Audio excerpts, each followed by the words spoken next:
Hey, it's me, Vicky Marie. Good morning, good afternoon, or good evening, wherever you are in this crazy world we're living in. And in this video, we're going to talk about a particularly nasty piece of work. Now, obviously, all the perpetrators we talk about in the cases that we cover, they're all nasty twonks, aren't they? But this guy, Dale Cregan, he's a particularly nasty, narcissistic, psychopathic piece of work. And he's who we're going to talk about. But more importantly, of course, his victims. And the most important victims we're going to talk about are the two police women that he brutally murdered. Now, I just want to. So, where we're going for this case, we're going to Manchester, not Manchester in the USA, but Manchester in the United Kingdom, in the north.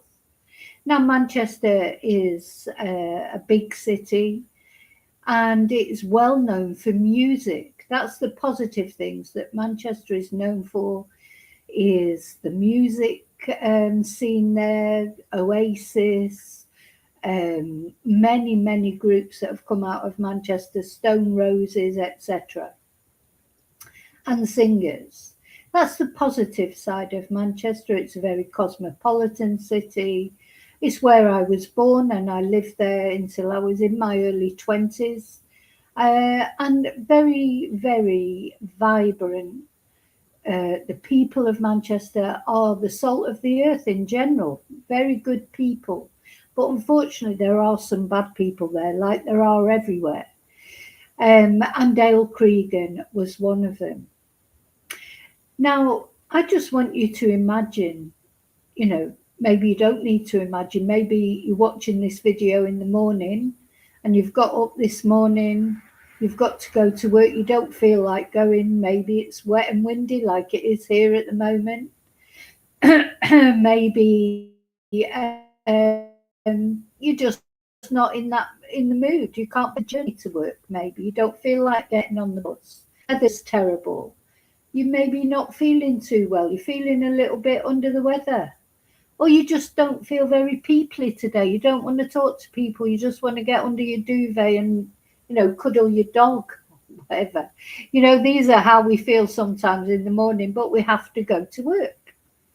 But imagine if just because of the job you do, so you get up in the morning, you don't really feel like going to work, but you have to go, so you get ready, you go out.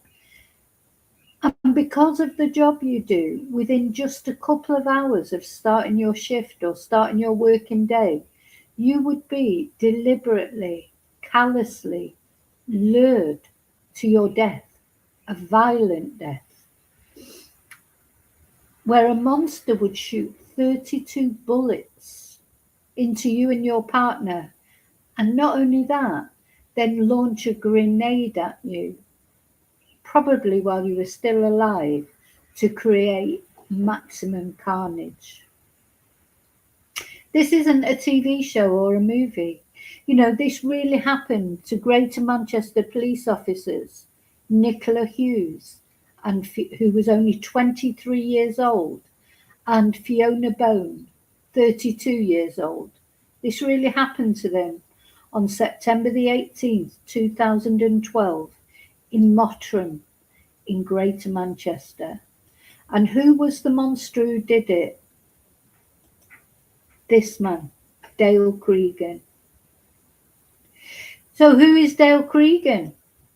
Well, Dale Cregan was what I would call a pound shop Manchester gangster. Someone who probably thought he was more of a hard man than he really was, but then set about to prove what hard man he was by being so brutal. I mean, I think what really sort of takes my breath away with this case is this man. He's proud of what he did. He was such a pathetic young person. He was like bullied at school. He was how can I put? I mean, I'm not condoning bullying of anybody. It must have been awful to be bullied. But you know how people react differently, don't they? So this man,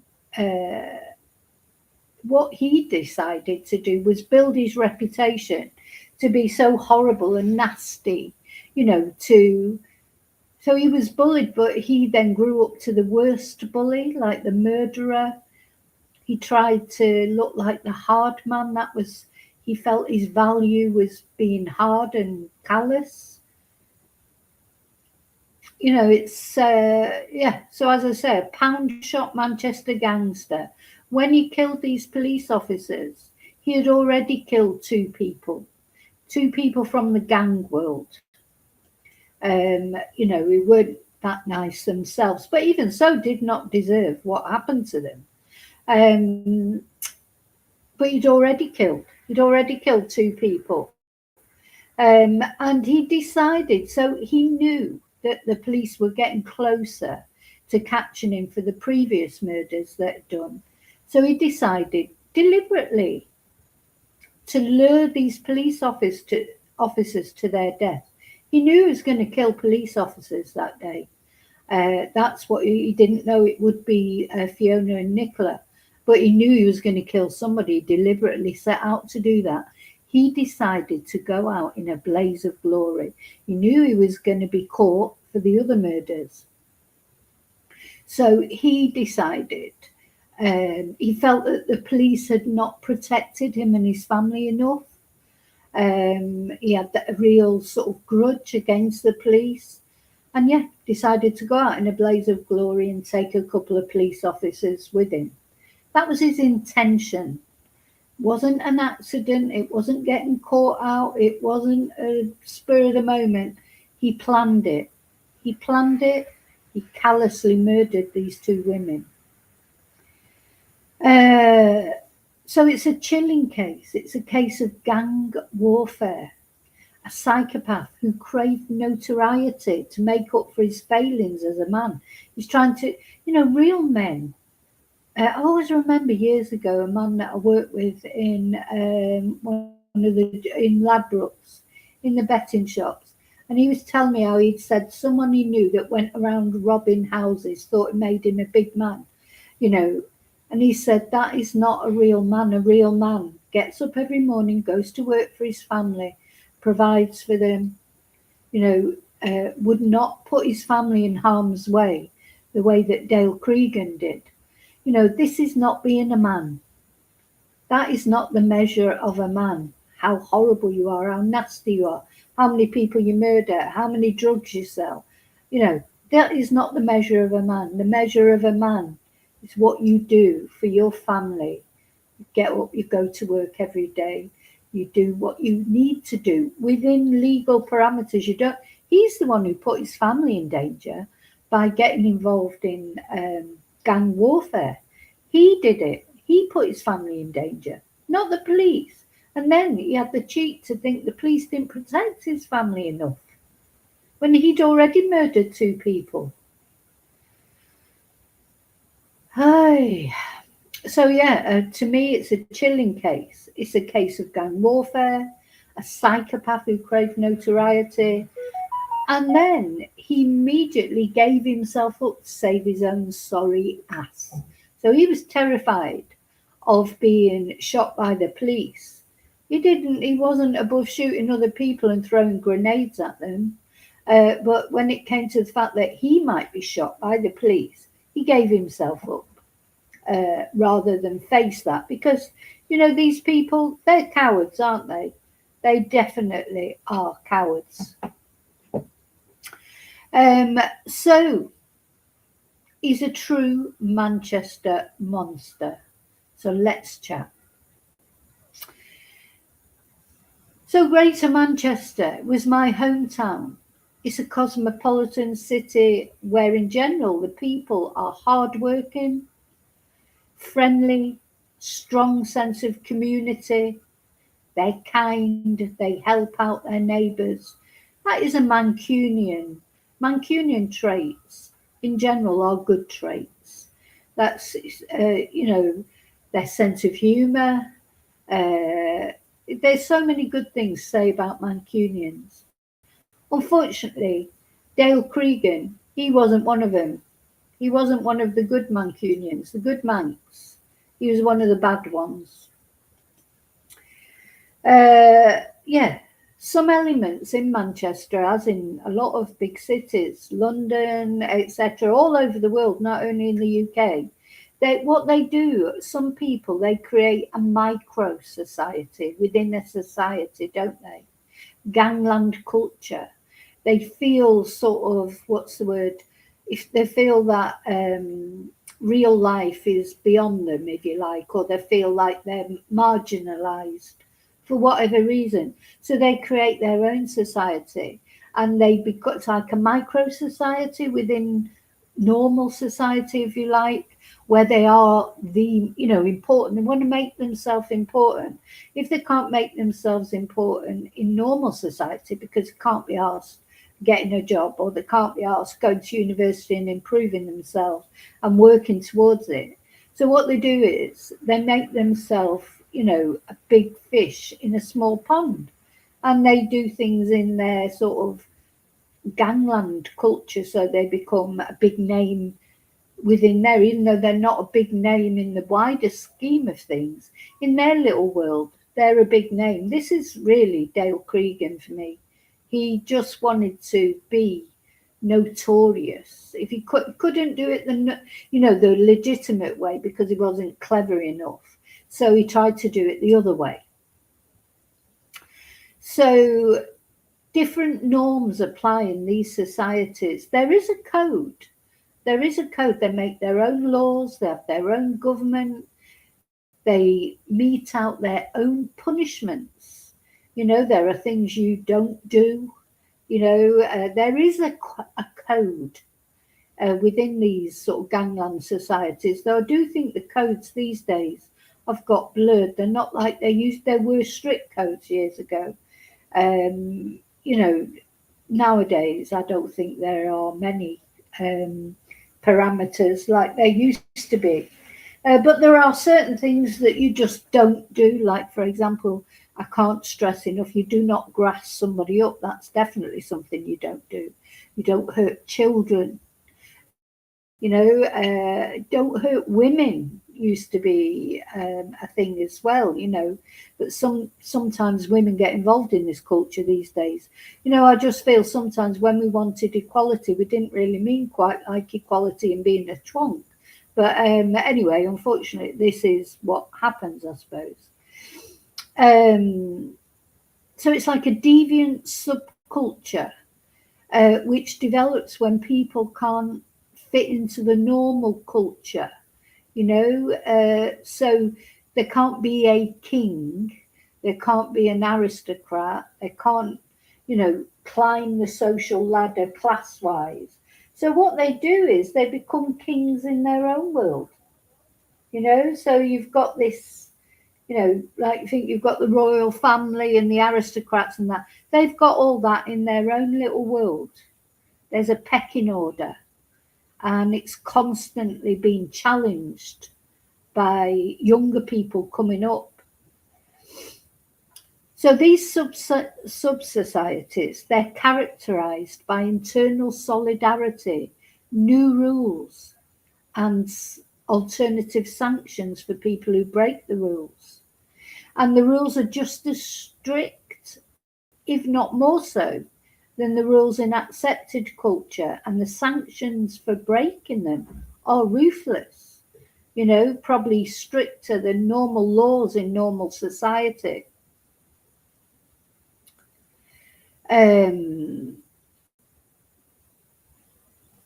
So some people are born into these cultures through their families.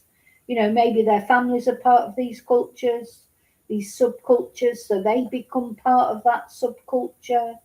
Others are attracted to them by the kudos, by the money, and drugs, of course.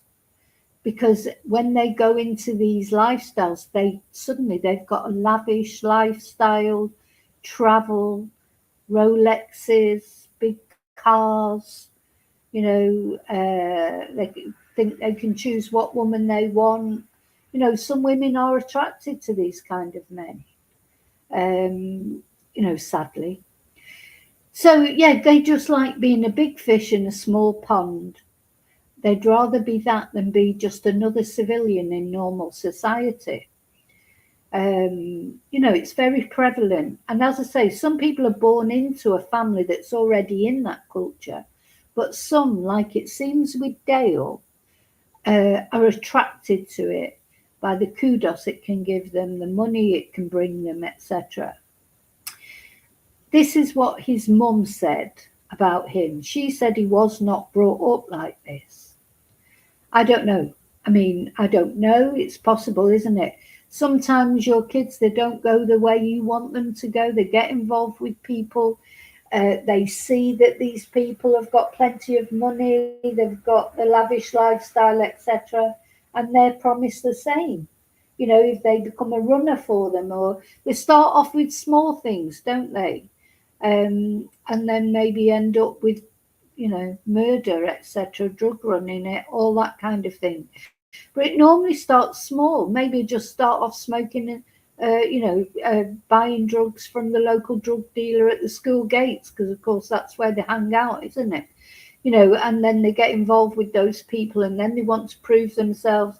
It happens quite. It's insidious, isn't it? This kind of. For some people, it's just insidious. You can lose your child to these, maybe your child isn't brought up that way, but when they get to be a teenager and they start doing all the things that teenagers do, rebelling a little bit, they can get sucked into a wrong lifestyle, can't they? Anyway, his mum said he wasn't brought up like this. He was born on the 6th. Let's have a picture of him up. Now you can see he's quite a terrifying person to look at because he's only got one eye. I'm going to talk about that in a moment. He was called One Eye, or I call him Cyclops, but it's almost like he quite liked having one eye because he liked to look terrifying. Because when he was young, he was quite baby faced, and he perhaps didn't feel like he looked scary enough. He wanted people to take him seriously. Anyway, he was born on the 6th of June 1983 in Ashton-under-Lyne, and he was brought up not far from Droylsden. These are all sort of suburbs in Manchester, Greater Manchester. He had one brother, Dean, and two sisters, Stacey and Kelly. So, his parents were Anita and Paul. There's no, I just want to stress as we're talking here, there's no suggestion that they were involved in any of this. They weren't a gangland family. So apparently he was a small, slight boy with a baby face. And reportedly he was bullied at school, but frankly, who wasn't? Sometimes I get a bit fed up with it. Oh, well, he was bullied at school. We were all bullied at school, weren't we? I was bullied at school. I don't know anybody who wasn't bullied at school. It's not an excuse for turning into a bad person yourself. In fact, if anything, it should make you realise how horrible it is when someone's horrible to you. Stop you doing it. Anyway, it's an excuse for being a twonk sometimes. Oh, yeah, bullied at school. Now, bullying is a horrible thing, and I know it is. But I don't think it's an excuse why people turn out like this person. Because some people are just born bad, they really are. Because if, as I say, were you bullied at school? As I say, I was, but I've never killed animals or people, and this is what he started off doing quite young in his life, typical serial killer material. So he struggled academically, apparently, and he began hunting and killing wildlife in his spare time, skinning rabbits. He was fascinated by killing. That is not because of being bullied. Lots of people get bullied, but they don't do those things. Do you see what I'm trying to say? Anyway, you'll let me know if you agree with me or not in comments. So he was fascinated by killing. At some point, his father walked out on the family. He left school at 16 and he became involved in smoking marijuana. He was probably involved in it before he was 16. Um, I think it's quite likely he was smoking marijuana long before he left school. Um, and again, with his father walking out on the family, lots of families break up these days, and the children. It is horrible to be a child of a broken home or a single parent, or you can't blame all these things. In my opinion, you cannot blame people. Um, you can't blame horrible actions. I mean, I'm not. You can blame some things on it. You can blame your anxiety on it. You can blame other things, but you cannot blame murdering someone on the fact that your parents split up, in my opinion, or that you were bullied at school. That is just things that people cling on to and say, try and use in their defense, but they're not defenses, in my opinion. So he embraced the gang culture because that gave him the status that he craved for. He progressed from marijuana to cocaine, and he began dealing. And then at 19, off he went to Tenerife, where he scammed gullible older people by selling fake timeshares. So he was always involved in dodgy things because he couldn't apply himself academically. He couldn't go through the legitimate route. He wanted to take the easy way. So he had an innocent face at the time because he hadn't lost his eye yet, and he could easily appear charming and honest to those who did not know about his psychopathic traits. So his drug dealing funded foreign trips, and it was reportedly in Thailand where he ripped off another gangster who in return tortured him and gouged out his eye. That is what some people say. No, nobody really knows how he lost his eye. Some people say it wasn't in Thailand, it was a result of gang wars nearer to home. Some people even say he did it himself to make himself look tough. I wouldn't put anything past him, but I don't know what the truth is. So his, whatever the reason, his eye was gone anyway. And, surely he wasn't psychotic enough to remove it himself, but some people say he did. So, however, he didn't let this hold him back, of course. This severe disfigurement, he actually quite liked it. He almost revelled in it because he looked scary, and he replaced it with this black lens, which made it look even scarier. So he's got like just a black lens underneath. So he did look quite scary. And for him, it was a badge of honour. He liked to look tough. He enjoyed looking tough. So not very long after, still very young, he had 17 convictions. Not for murder yet, all connected with organised crime. He was well known to the police, but not for anything like what would eventually transpire. So he had become embroiled in a gang war between two Manchester families. So this was the Shorts and the Atkinsons. He was an enforcer for the Atkinsons. So he was on the periphery. That's why I call him a pound shop gangster. He was on the periphery of everything. So the two families' rivalry endured, for many years. Occasionally they would reconcile and there'd be pacts made, etc. But the real catalyst of everything that went wrong, which precipitated the death of 4 people, was an argument about football, of all things. So, of course, there's a lot of rivalry in Manchester between Manchester City and Manchester United. And I remember this. So what the big event was, Manchester City won the championship title didn't they, after many years in the wilderness, in the lower divisions. And I am a Manchester City fan. I went through it all.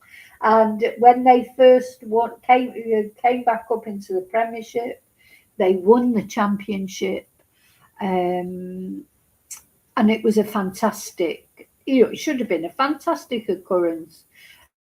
Even, because to me, as a Manchester person from Manchester, obviously I want Manchester City to win things. I would never support Manchester United over Manchester City. But if Manchester City can't win it, I'd rather Manchester United won it than Arsenal, I'd rather Liverpool then, all the northern teams, and then you just don't want, this is just football, don't forget. You just don't want Arsenal to win it, or, one of the London teams. And I'm sure it works the other way for the London teams. It's just one of those things. So it should have been really a cause for celebration for everyone from Manchester, to be honest. In my view, I'd much rather Manchester United won the Championship than another team. So they had not won a title for 44 years, Manchester City. And Manchester United, of course, had been the kings of Manchester for so long under Alex Ferguson, football-wise. They're now having to take a back seat, and of course, they're still taking a back seat. So, yeah, don't forget, it was Bill Shankly, I think, who said some people think football is a matter of life and death. I can assure you it's much more serious than that. For a lot of people, in my opinion, take football too seriously. It's great. I love football. I love Manchester City winning. But if they lose, they lose. It's just football. There are much more serious things going on in the world. But some people really do get, mainly United fans, in my experience, they really are bitter about not winning things. I think perhaps because Manchester City, we spent all that time in the wilderness, so everything that we get now is a bonus, but I don't know. So many Mancunians would agree with Bill Shankly there, though, even City fans, I think. So apparently a row broke out in a pub over probably, between City and United fans, and a bottle of WKD was thrown by a drunken woman at a family she didn't like in the Cotton Tree pub. And this bottle was thrown by Teresa Atkinson, who was the matriarch of the Atkinsons, a family notorious apparently in the Droylsden area for their petty criminal ways. And her target was Raymond Young, whose response was apparently to slap her with the back of his hand. So that's where it all started. Now, of course, Dale Cregan was an enforcer for the Atkinsons. So, her target when she threw the bottle was Raymond Young. He's the one who slapped her across the face, and he was a close associate of another gangland family, the Short family, who were long-time rivals of the Atkinsons. They weren't big shot criminals. Neither family were big shot criminals. That's what the police said. Nowhere near Mafia League, just small timers who operated in their local areas and bigged themselves up. This is why I call them pound shop gangsters. So one police source said, we were aware of them. They've been small-scale tit-for-tat incidents over the years, but they weren't hugely high up on our list of people we had to deal with. So most people would put that argument down to just too much alcohol, wouldn't it? But apparently Atkinson, who left the pub in a fury and said, I'm going to get you done by my sons. So the prosecution, when it came to a prosecution, they said that this was the catalyst for a 4-month violence spree that left 4 dead and put 10 men in the dock at Preston Crown Court. So, apparently one of Atkinson's sons, Leon, had vowed to get back at the Short family, starting with the murder of 23-year-old Mark Short.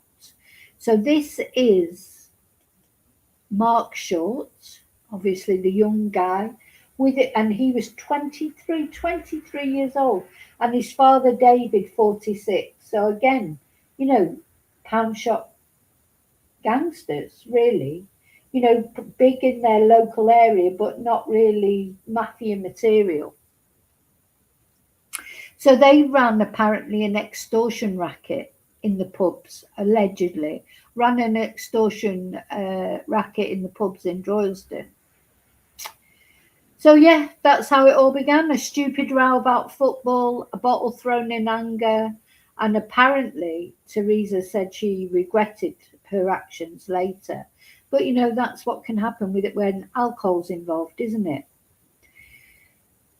So in the very same pub, this same pub where this incident had happened, later on the 24th of May, David Shaw and his son, these two men, were playing pool in the pub. A car pulled up outside and a man in a balaclava entered. And you know what? They entered, they were in and out in 24 seconds. In and out in 24 seconds. And David, the older man, the father, he was had literally just gone to the toilet. And when he came out of the toilet, he came out to find his son Mark dying on the floor. And he cradled him in his arms, and Mark died in his arms. And the man in the balaclava that had entered the pub was this man, Dale Cregan. Now he'd messed up though, because he was supposed to have killed both of them. But just at that moment that he entered, David went to the toilet. So it saved his life on that occasion. Unfortunately, wasn't to be so lucky later on. So he'd messed up. He'd supposed to have killed both of them, and he knew. The problem with not killing both of them is he knew that the father, David, he was going to be looking for revenge, wasn't he, for Mark. His son Mark was dead. David was going to be looking for revenge. So he knew, or he felt in his, his weird mind, he knew that he had to kill the father, because if not, he would never be able to relax, because that father was going to come after him and his family. He had a child by then. So apparently he first went off to Thailand to think what to do. And when he returned, he was arrested at the airport, but there was not enough evidence to secure a prosecution. And something, as I mentioned earlier, and I really can't stress enough, you do not grass in Manchester. People don't grass.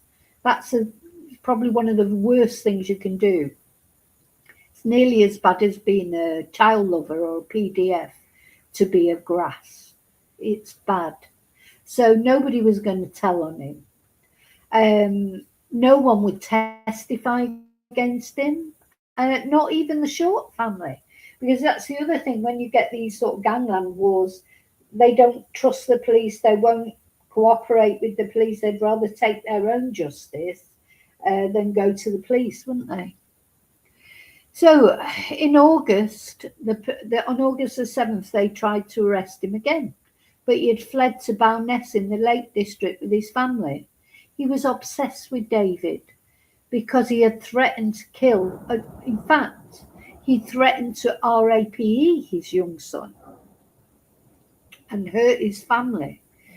So we're at he didn't know what to do, because he knew that David Short was going to exact revenge for the death of his son.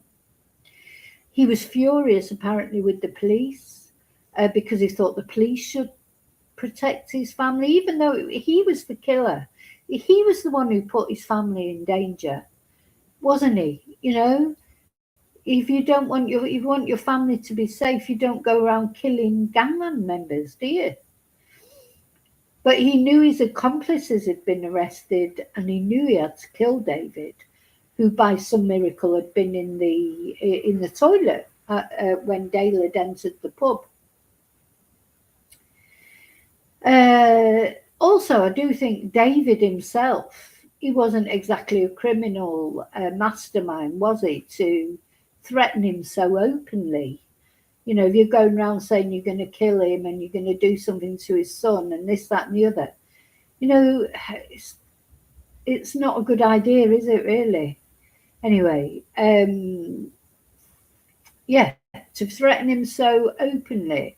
And the other thing that David wasn't very clever about was his the way he went about his days. Every day he would go to his son's grave, and everybody knew that. He didn't try and hide his movements, He was like, everybody knew that he would go to his son's grave every day. And Dale Cregan got to know it. And so on the 10th of August, he rented a van and off he went and drove to the cemetery to wait for him to appear with someone else called Anthony Wilkinson and another accomplice. But blow me, that particular day, David didn't go to the grave, or he didn't appear then while they were there. So they drove to his house in Clayton, and he was apparently preparing for a barbecue. He was chatting casually with a neighbour. He was carrying chairs into the house with the door left open. So, not very careful, was he? Did he not think Cregan would be coming after him after he'd already killed his son? Anyway, they all ran in, chased him into the house, around the house, out into an alley, and there he was cornered. 9 bullets were fired. 3 were into his head at point-blank range. He was dead. So that was his son, killed earlier when he'd gone to the toilet, and now he was dead also. Was that enough for Dale Cregan? No. He wanted more. He took out a hand grenade, and he exploded it on David's body. And this was the first time ever a weapon of war was used in a domestic murder on British soil. I mean, it's like he wanted that to be his trademark, because you'll see later on he uses them again. He's looking for his notoriety, wasn't he? Unprecedented. Now, the gun from this incident was not actually found until last year, 2025, in a safe house in Moss Side in Manchester, just as an aside. So, even after shooting this guy dead, throwing a grenade on him and desecrating his body, he was still not happy. Dale Cregan, they went to another house, they threw another grenade, and then they used a third grenade to blow up the rental van.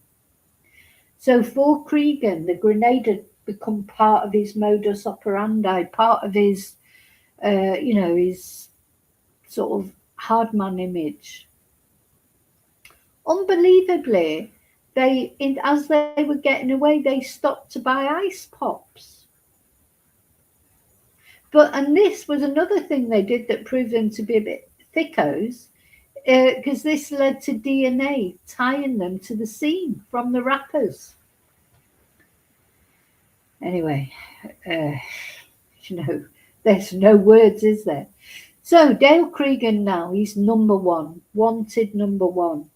And off they fled to Leeds, then to Herne Bay.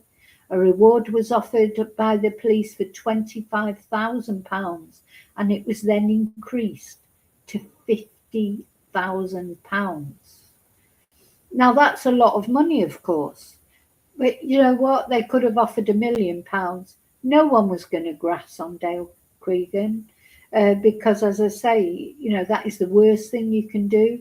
So even if it led to his arrest and he went to prison, he can still organise something from inside prison. Anyway, other people would not respect you. You cannot grass on people. So the people who did have the information, there's no way they were going to grass on Dale or any of the others. But, you know, you do have to think, how did they ever feel that they would get away with this? You know, where are your brains that you think, oh, I know, yeah, we'll go and corner this guy, shoot him 9 times, throw a grenade on him, and we'll never get caught. So apparently posters were put up around the area warning people not to grass and telling them that if they did, they would never get the chance to spend the money that they got for the reward. His family were being watched, and Dale Cregan knew he could not escape. He could not stay free forever. So what did he decide to do? Go out in a blaze of glory, at least in his eyes, or his one eye anyway.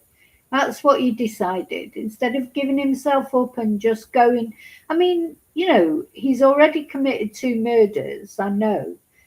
But if you look at the circumstances of those murders, you know, they were gangland people as well. There's a case that could be given there for that he felt like his family were at risk because of what David had threatened. You know, he could have stopped there and he might have got, he would have got prison time, obviously, but he probably would have got a shorter sentence than what he definitely would have got a shorter sentence than what he ended up with. So he knew he couldn't escape and stay free, so he decided to go out in a blaze of glory. And on the 17th of September, now I want you to imagine this. I mean, how terrifying. So he broke into the house of an acquaintance of his who was a barber on the estate of Mottram in East Manchester. It's right out in the sticks, Mottram. It's sort of, you know, it's quite, it's a nice place, you know, but there's estates there, but, you know, the setting is nice. It's rural. And he made this barber, imagine this man breaking into your house, and you know him a little bit, your family's there, and he's telling him, he got him to trim his hair and his beard so that he would look good for his mugshot the next day. He was planning what he was going to do. He knew he was going to shoot police officers, he was going to murder somebody else, and he wanted to look good for his mugshot. God, what an absolute narcissist. I think this is his mugshot, actually. He wanted to look good for his mugshot. So, of course, you know, the poor guy, the barber, I mean, he'd be like, oh, yeah, you know, he's not going to say no. You're not going to say no to this man, are you? Because he threatened the barber's wife and child, and they were hiding upstairs terrified. So he had a ball that night, smoking, drinking, enjoying his last night of freedom, knowing that the next day he was going to commit a crime and hand himself in. He knew what he was going to do. So the next morning at 10:14 a.m., he made a bogus 999 call. He gave his name as Adam, and he said a concrete slab had been thrown through his window. And chillingly, when he was told that somebody would be along to help him, he said, "Thanks very much. I'll be waiting. Thanks very much. I'll be waiting." Knowing what he was going to do. What a horrible man. I mean, as I say, all the twonks we talk about are horrible, but this is planned. This isn't in a fit of rage. This isn't losing control. He knew what he was going to do. And of course, who turned up? These are the 2 police officers who turned up. Now, he said later he was sorry that they'd been women, but he could clearly see they were women as they arrived. As soon as they arrived, got out of their van, out of their patrol car, because they'd been on routine patrol, and it was them that were called to the scene. And as soon as they arrived, and as I say, he knew by then they were women. So all this about, oh, he's sorry they were women, what a load of rubbish. It would have been horrible if it was men, but even him just saying that, it's like, oh, he won't be sorry that they're women per se. He'll be sorry because it's not so good for his hard man image that he killed two women. Would have been better for his image if he would have killed two men, wouldn't it? That's the way he'd look at it. So they were on routine patrol, they attended the scene, and they were completely unaware they were walking into a cruel trap. One of these girls was just about to get married. So immediately on arrival at the house where the burglary had been reported, or where he said somebody had thrown something through his window, he burst open the door, and they wouldn't have had a chance. Well, they don't carry guns anyway themselves. They had a taser. But he immediately attacked them. They didn't even know what hit him, hardly. 32 gunshots. 32 bullets he fired within 31 seconds. So literally a bullet a second, 2 in 1 second. And then, like before, that wasn't enough. One of the girls, he threw a hand grenade at her body. Or she was still alive.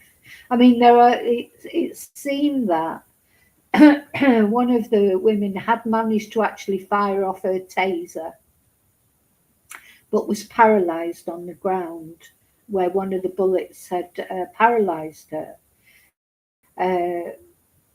Anyway, you can only hope that they didn't know much about it, what hit them. But Fiona Bone died at the scene, and Nicola Hughes was badly wounded, and she died later in hospital. So she did know something about what was going on, didn't she? So this guy, typical narcissistic coward, terrified of being shot himself. It's always the same with these twonks. They mete out all this violence, kill people, hurt people. When it comes to them, they're terrified. So yeah, in typical narcissistic coward, he walked into a police station in Hyde just an hour after Fiona and Nicola were killed, and he said he had done what he had done. He said that he had done 2 coppers because police were hounding his family. That was the reason he gave. And he said that his only regret was that they were female officers. But this was just, poo-pooed by the police, because they said he had plenty, and it's true, he had plenty of time to see that these were female officers. Yeah, he knew they were female officers, and he did it anyway. And on the 12th of February 2013, he finally admitted in court that he had killed the officers. Oh, and just something that, God, it just made me feel ill, is when his trial went on for 17 weeks. And he had to, when he appeared in court, he had to take out his false eye as he left and returned from court, and officers had to check that he hadn't hidden anything in his socket. Ugh, God, what sort of job is that? This is what I mean, police take such a lot of criticism. It's just not fair, because, these are the things they have to face as they go in. You go into a routine call-up, someone who says someone's thrown something through their window, and you end up being brutally murdered and a grenade thrown at you. And then here's police officers here at the court. What a horrible thing to have to do. you're dealing with the dregs of society. And, I think we should be kinder to police officers. I know they're not all perfect, and sometimes they're absolute twats, like Wayne Cousins, etc. I know that. But, you can't judge all of them in the same way. A lot of police officers, like Fiona and Nicola, they want to make a difference, a positive difference. They want to help people. So because he had also been charged with the attempted murder of another woman, one of the with a. But anyway, he was cleared of that. But on the same day, though, 13th of June 2013, he was sentenced to life imprisonment for the 4 murders, but with a whole life tariff. So he will never come out of prison. Never, ever come out of prison. Whereas I think if he would have not killed the police officers, and although it's still murder what he did to David and his son, they were gangland people themselves, they were violent criminals themselves. He wouldn't have got a whole life tariff, he would have had a chance at coming out. But yeah, it's like he just wanted to have this hard man reputation. It's awful, isn't it? I mean, there's a lot of different reasons that people kill each other. It's like it's either money or it's sex or it's custody, child custody, or even just rage killings, just losing. But to kill people just for the kudos that it's going to give you in the prison world or in the criminal world, just for your hard reputation, it's just horrible, isn't it? So he'll never be released, but he has left 4 bodies in his way. So all this happened within a couple of months. So Dale Cregan, before this happened, although he had convictions and things, he'd never been convicted for anything like this. A whole different level, isn't it, to drug charges or even scamming, pension in Tenerife over, to progress from that to murder. I do think this man, he is a psychopath. This is not about him, having had a hard life or being bullied or his dad leaving him or whatever, leaving the family. It's not about that. This is about a man who enjoyed it. He enjoyed killing animals when he was younger, and now he was enjoying killing people. He couldn't stop himself. So yeah, he'll never be released, but he's left 4 bodies in his wake. Fiona and Nicola were just doing their job. As I say, imagine, just get up in the morning, you get ready to go to it, don't really feel like it, but you go. Maybe I'm not saying that they didn't feel like it that morning. I mean, they probably love their job, I don't know. But they were just doing their job. They were going out on a routine call, and they had to face that. It's like the devil came out to meet them, didn't they? I believe in the devil. The devil lives in people. The devil was living in him that day. 2 young women who wanted to help society. And what positive contribution did Dale Cregan ever make? Absolutely none. What positive contribution has this man, Dale Cregan, ever done to society? Nothing. What's his legacy? Death, destruction, drugs, scamming. That's his legacy, and his child has got to grow up knowing about that as well. What positive effect has he ever had on the world? Absolutely none.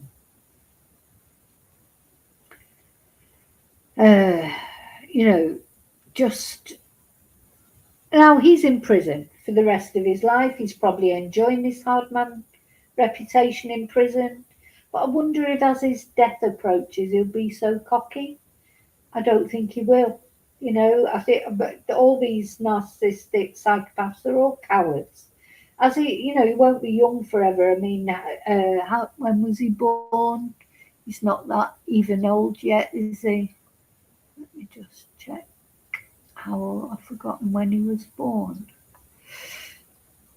Let's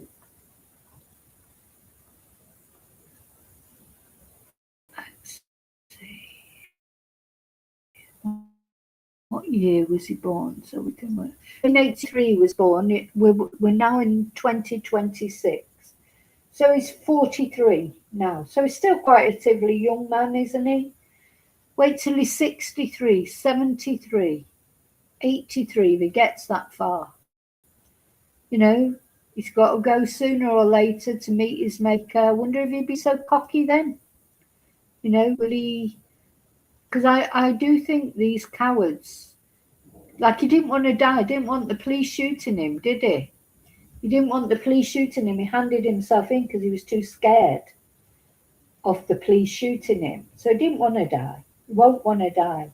And I think as they come closer to their, you know, maybe they get ill or something, I think they do start thinking more about the next life.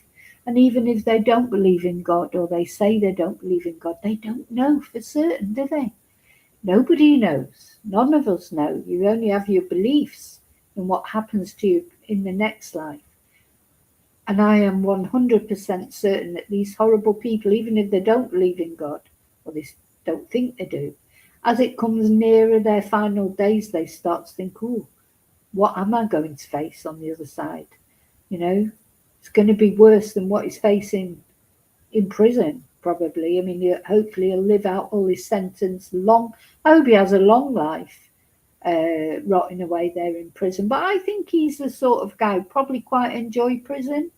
The only thing he'd be missing is women, I suppose. But these sort of people, they adapt, don't they? He's probably doing something else in prison, like maybe he's, you know, sometimes their sexuality becomes a bit more fluid, doesn't it? Because anything rather than nothing. You know, I don't know, but you know, he strikes me as a sort of person that would quite enjoy prison life and the kudos it gives him. I don't know. I think that cowards like him, they always panic when the final judgment is coming. So may his life in prison be long, and may he spin in eternal hell when it finally ends. But I want to give my condolences to the loved ones, the families of and friends of Fiona and Nicola.